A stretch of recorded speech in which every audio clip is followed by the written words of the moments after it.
안녕하십니까. 여행풍경 이현조입니다. 여행풍경은 여행과 차박 또는 캠핑을 함께하는 전문 채널입니다. 여행풍경은 여행과 차박에서 무엇인가 부족함을 느끼는 분들께 여행과 차박이 결합된 새로운 패러다임을 제시하고자 합니다. 그런 여행풍경의 테마여행 충무공 이순신 정유재란 편 시작합니다. 충무공 이순신의 탄생에서 임진왜란 직전까지 아산에서 보냈던 시절의 일대기를 담은 아산편에 이어서 충무공 이순신의 임진왜란기의 일대기를 담은 임진왜란편에 이어 오늘은 마지막 영상으로 정유재란기 충무공 이순신의 일대기를 영상에 담아 보았습니다. 정유재란은 1597년 8월 일본국의 도요토미 정권 치하의 일본군이 임진왜란의 정전회담이 결렬됨에 따라 재차 조선을 침공하여 이듬해인 1598년 12월까지 지속된 전쟁입니다. 초기에는 일본군의 공세가 이루어지다가 명량해전을 변곡점으로 남해안의 외성들에 틀어박힌 일본군에 대한 조명연합군의 공격 양상을 띠게 됩니다. 때문에 정유재란 때 조선군은 대부분 공격 측, 일본군은 대부분 방어 측에 서게 되었고, 명량해전과 노량해전을 제외하면 조선군이 결정적 승리를 거둔 전투는 거의 없는 양상이었습니다. 일본군은 보급이 제대로 이루어지지 않은 탓에 전황이 불리해지자 화의에 나섰습니다. 명군도 벽제관 전투에서 패한 후 자국의 이해를 우선시하여 종전을 원했으므로 화의 교섭이 시작되었습니다. 조선 왕과 신료들은 삼국 중에서 가장 많이 피해를 보았다면서 화의를 반대하여 교섭에서 제외되었습니다. 이게 어찌 우리가 많이 알고 있는 상황과 비슷하지 않습니까?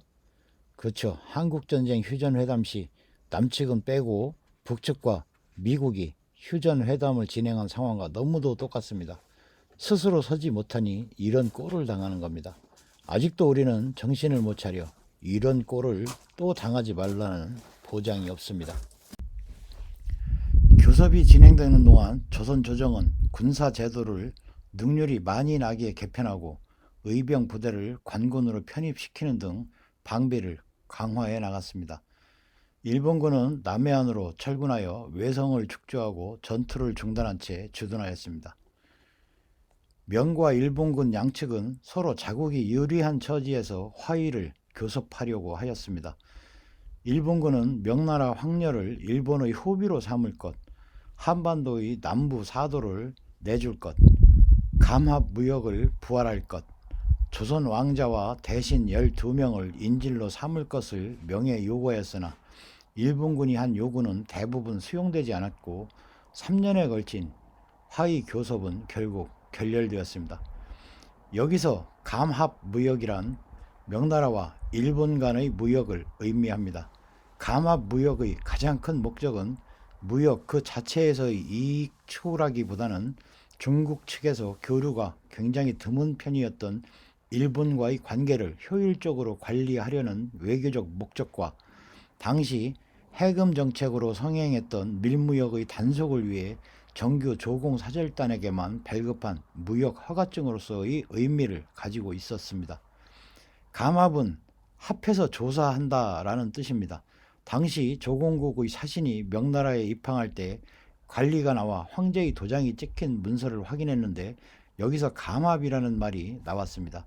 감합은 상세 사항이 적힌 표찰로 이를 반으로 쪼개 정해진 양만큼 조공국에 나누어 준 뒤 일일이 맞추어 확인함으로써 사용했습니다. 화의가 결렬되자 남해안에 주둔해 있던 일본군은 1597년 다시 전쟁을 시작하였습니다. 이것이 바로 임진왜란의 연장전 격인 2년에 걸친 정유재란입니다. 1597년 선조 30년 충무공 53세 되던 해 2월 6일 선조가 이순신의 파직을 명합니다. 2월 10일에는 부산포로 출정해 무력 시위를 벌이고 돌아왔고요. 2월 25일 통제사직에서 해임됩니다. 2월 26일 후임 삼도수군 통제사인 원균에게 인계 후에 서울로 압송당합니다. 3월 4일에 감옥에 갇혔고요. 4월 1일 옥중 생활을 마치고 나옵니다. 4월 2일 유성룡을 만난 후 권율 휘하에서 백의종군을 지시받고 내려가던 도중 아산에 들러 잠시 머물기도 합니다. 4월 11일 어머니가 사망하셨고요. 4월 13일 어머니 사망 소식을 접합니다.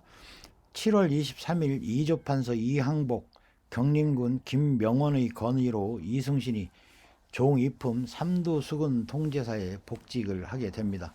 8월 15일 선전관 박천봉이 찾아와 수군을 폐하라는 지시를 전합니다.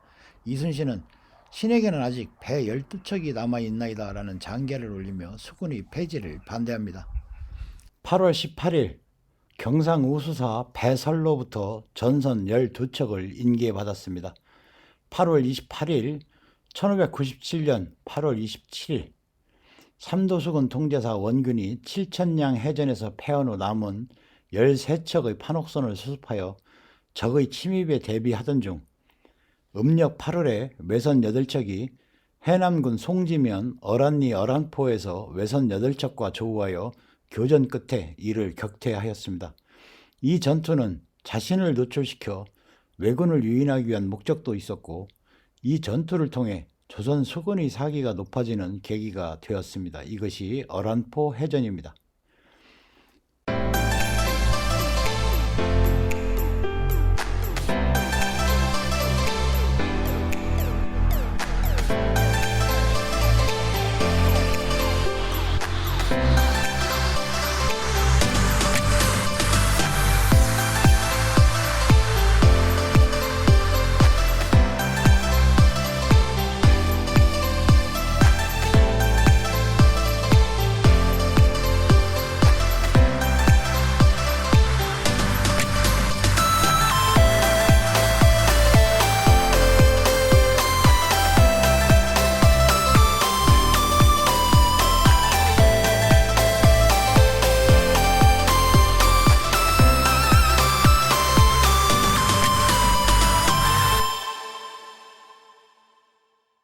(8월 29일) 진도 벽파진으로 진을 옮깁니다.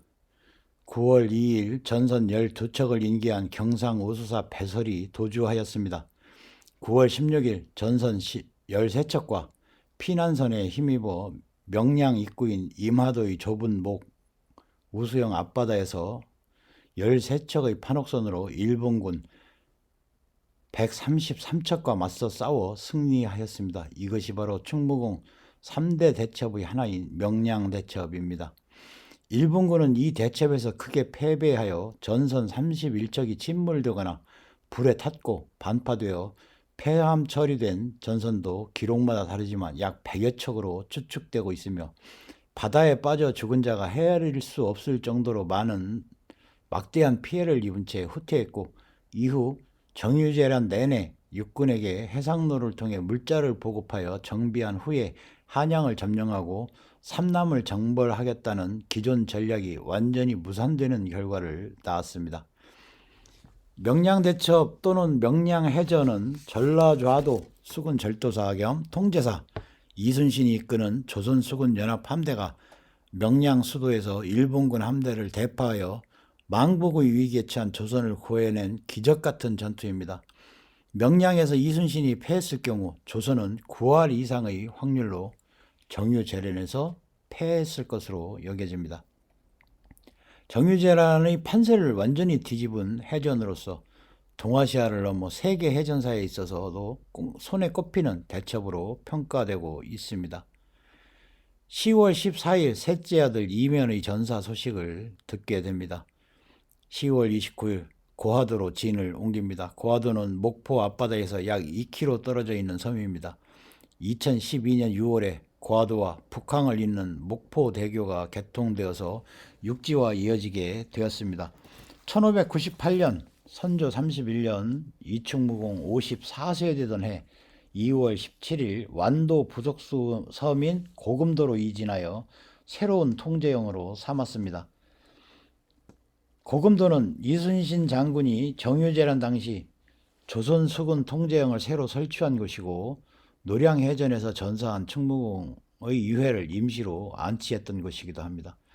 이러한 인연으로 고금도에서는 이충무공의 사당과 충무공을 임시로 안치했던 가묘지가 남아있으며 이 유적들은 사적 114호 완도 묘당도 이충무공 유적으로 지정되어 있습니다.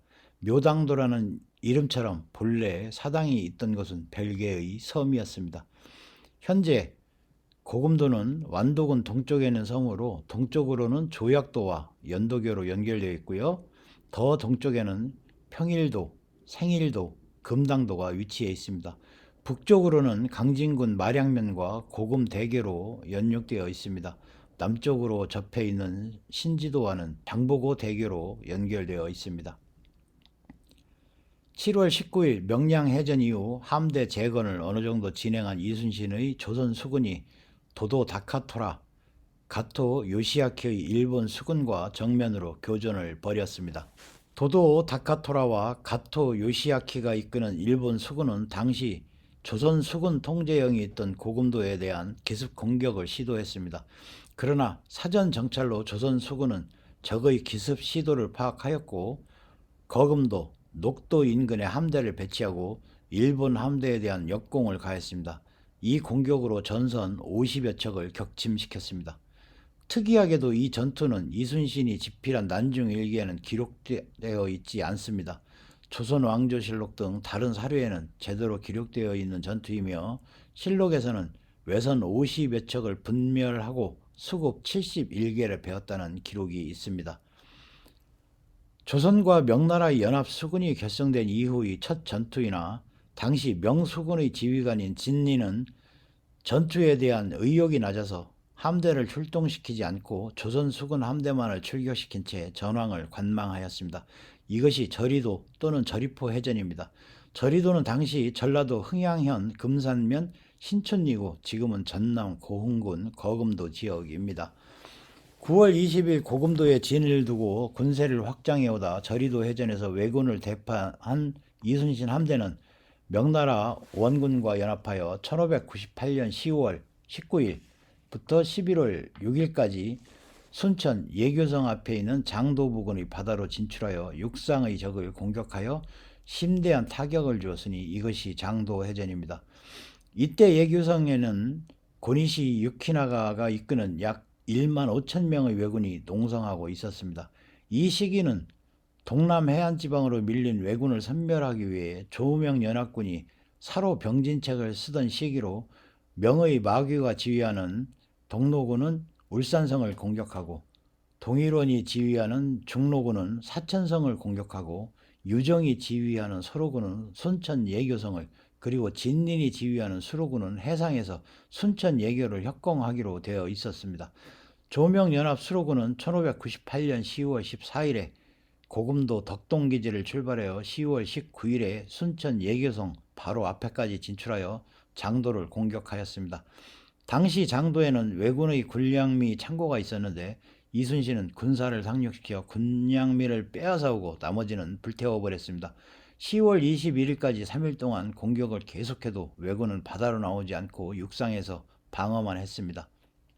그 후 10월 31일부터 11월 2일까지 연 3일간 공격을 계속했으나 이 일대가 수심이었다 대형 군선이 기동하는 데 어려움이 있었습니다. 10월 31일 연합수군은 성 가까이로 진격해 대대적인 공세를 시작했습니다. 이날의 공방전은 치열했으며 왜군의 시체가 해안에 즐비했다고 합니다. 이날 전투에서 사도첨사 황세득과 군관 이청일 그리고 수군 병사 29명이 전사하고 명나라 수군 5명도 전사하는 피해를 입었습니다. 육상에서 지지부진하게 싸우던 명나라 광동군은 수군이 썰물을 타고 철수하자 성벽을 타고 내려온 왜군에게 20여 명이 살상당하는 피해를 입기도 했습니다.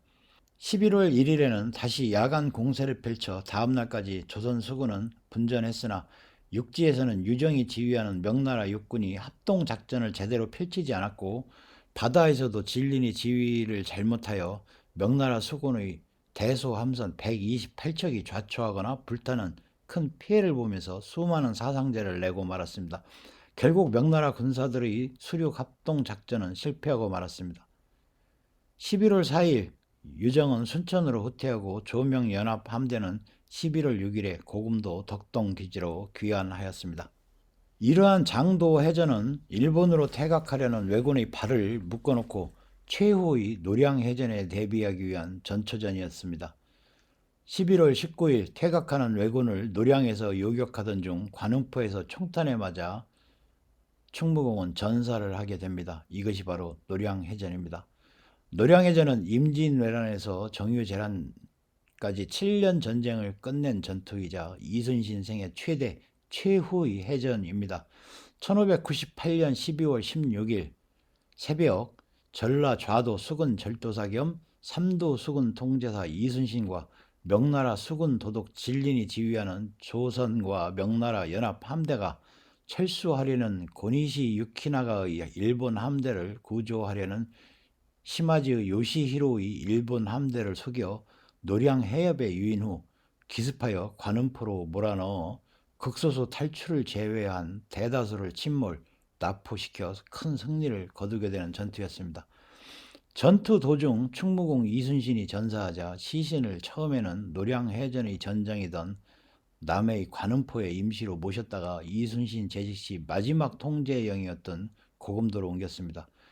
그해 말 시신을 용로로 이용해 고향인 아산으로 운구하여 이듬해 선조 32년 2월 인근 금성산에 모셨다가 이순신이 선무공신 칭호를 받고 좌의정으로 추정되자 광해군 6년에 현재의 삼거리 어라산 다락으로 이장되어 오늘에 이르고 있습니다. 이후 정조 18년 영의정으로 추정되었고요. 정조가 어제 신도비를 하사하였는데 임금이 신하에게 신도비를 직접 내린 경우는 이순신이 유일합니다. 해방 이후인 1973년 현충사 성역화 사업에 맞춰서 오늘날의 모습으로 조성하였습니다. 테마여행 충무공 이순신 아산편과 임진왜란편에 이어서 오늘은 마지막으로 테마여행 충무공 이순신의 정유재란기 활동에 대해 설명드렸습니다. 충무공 이순신에 대해 체계적으로 이해하는 데 조금이나마 도움이 되셨으면 좋겠습니다. 다음에는 새로운 테마를 선정하여 영상으로 찾아뵙도록 하겠습니다. 시청해 주셔서 감사합니다.